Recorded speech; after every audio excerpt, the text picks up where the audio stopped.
प्रणाम। अगर आपने अपने टास्क को इनिशिएट करने के लिए इन 4 क्वेश्चंस को आंसर को आइडेंटिफाई कर लिया है, यानी what to do, why to do, when to do and how to do, तो उसके बाद आप तैयार होते हो एक इनिशिएटेड टास्क को कंप्लीट टास्क में कन्वर्ट करने के लिए, जिसके लिए आपको एक 3 स्टेप प्रोसेस से होकर गुजरना पड़ता है, दैट इज़ टीपी। तो आज अमन की बात में बात करेंगे थिंकिंग, प्लानिंग एंड एग्जीक्यूशन के बारे में, और मैं आपको एक्सप्लेन करने की कोशिश करूंगा कि किस तरह आपको ये हेल्प करेगा एक इनिशिएटेड टास्क को एक सक्सेसफुली कंप्लीटेड टास्क में कन्वर्ट करने के लिए। तो बात करते हैं पॉइंट नंबर 1 के बारे में, दैट इज़ थिंकिंग। बेसिकली आप अपने प्लान के बारे में, अपने आप इनिशिएशन के बारे में आप थिंक करते हो, अपने टास्क के बारे में एक एनालिसिस करते हो, आप एक प्रॉब्लम स्टेटमेंट को आइडेंटिफाई करते हो। प्रॉब्लम स्टेटमेंट क्या होता है? बेसिकली एक रीज़न होता है कि आप उस टास्क को जब परफॉर्म कर रहे हो, यानी अपने व्हाट और वाई को आइडेंटिफाई करते हो। जब आप इस चीज़ को कर लेते हो तो आप आगे बढ़ के अपने एडवांटेजेस, डिसएडवांटेजेस, उसकी मेरिट, डीमेरिट और उसका इम्पैक्ट आपके ऊपर, सोसाइटी के ऊपर और फ्यूचर के ऊपर क्या पड़ता है। अगर आपको ये सारा पॉजिटिव अप्रोच लगता है तो आपको आगे स्टेप्स नंबर 2 की तरफ बढ़ना चाहिए, that is planning. So planning में बेसिकली हम क्या करते हैं कि अपने प्रॉब्लम स्टेटमेंट्स को नंबर ऑफ स्टेप्स में ब्रेक डाउन करते हैं। यानी अगर मैंने सोचा है कि मैं एक प्रोडक्ट बनाना चाहता हूँ, तो उस प्रोडक्ट बनाने के अंदर जो स्टेप्स आएंगे, यानी उसका पैकेजिंग कॉस्ट, उसकी मैन्युफैक्चरिंग कॉस्ट, उसका ट्रांसपोर्टेशन कॉस्ट, मैं इन सारी चीज़ों को आइडेंटिफाई करूँगा प्लानिंग के अंदर। मैं एक प्रोसेस को आइडेंटिफाई करूँगा कि मैं किस प्रोसेस का यूज़ कर अपने थिंकिंग को एग्जीक्यूट कराने की कोशिश करूँगा। सो प्लानिंग होनी सबसे ज़्यादा इंपॉर्टेंट है। अगर देखिए हम किसी भी चीज़ को एक साथ कंपाइल करने की कोशिश करें या एक साथ एग्जीक्यूट कराने की कोशिश करें, तो वो हमारे लिए बहुत ज़्यादा ही प्रॉब्लम क्रिएट कर सकता है।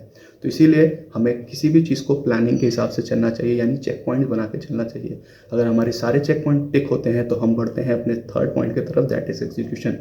उससे पहले हमें ये समझना चाहिए कि हमारी सोसाइटी में 2 तरह के लोग होते हैं। First one is dreamer and second one is doer. So her dreamer thinking और प्लानिंग कर लेता है, लगभग 90% लोग इस चीज़ को परफॉर्म कर लेते हैं, लेकिन डूअर वही होता है जो एग्जीक्यूशन परफॉर्म करता है। तो एग्जीक्यूशन परफॉर्म करने के लिए आपको अपने प्रोसेस को एक सक्सेसफुल एक्शन में कन्वर्ट करना पड़ता है, यानी आपको अपने थिंकिंग, प्रॉब्लम स्टेटमेंट्स को आइडेंटिफाई करना, उसको प्लान में कन्वर्ट करना, अब उसको एक एक्शन में कन्वर्ट कराना ही एग्जीक्यूशन कहलाता है। तो एग्जीक्यूट करने के लिए आप जब अपने प्लानिंग को फुल प्रूफ रखोगे, आप उसको फॉलो करोगे, आप गाइडेंस लोगे, तो आप उसे एग्जीक्यूट करा सकते हो। तो एग्जीक्यूशन की आगे का बात अगर हम बात करें कि हम उसे कैसे सक्सेसफुल और ज़्यादा बना सकते हैं, तो वहाँ पे अपने 2 पैरामीटर्स को आइडेंटिफाई करना होता है, that is dedication and consistency. तो बेसिकली डेडिकेशन कहाँ से आएगा? जब हम अपने एनालिसिस को याद करेंगे, यानी हमने उस चीज़ को क्यों करने की कोशिश करी थी, हमारा वाई टू डू क्या था। जब हम इस चीज़ को आइडेंटिफाई कर लेंगे तो हमें एक डेडिकेशन वहाँ से आएगा, क्योंकि वो हमें इम्पैक्ट करने वाला है, मुझे, मेरे फ्यूचर को, मेरी फैमिली को। तो एक डेडिकेशन मेरे अंदर तैयार हो जाएगा। उसके बाद कंसिस्टेंसी के बारे में बात करते हैं। तो कंसिस्टेंट हमें लगनी चाहिए, क्योंकि हम अपने प्लानिंग के हिसाब से अगर काम करेंगे तो हम कंसिस्टेंट होकर किसी भी टास्क को, देखिए अगर आपको सक्सेसफुली एग्जीक्यूट कराना है तो आपको कंसिस्टेंसली उस पर लगा होगा। अगर मैं ये वीडियो चैनल, ये ब्लॉग चैनल बनाना चाहता हूँ तो मुझे रेगुलरली इस पर वीडियो पोस्ट करना पड़ेगा एक सेवरल इंटरवल ऑफ टाइम में।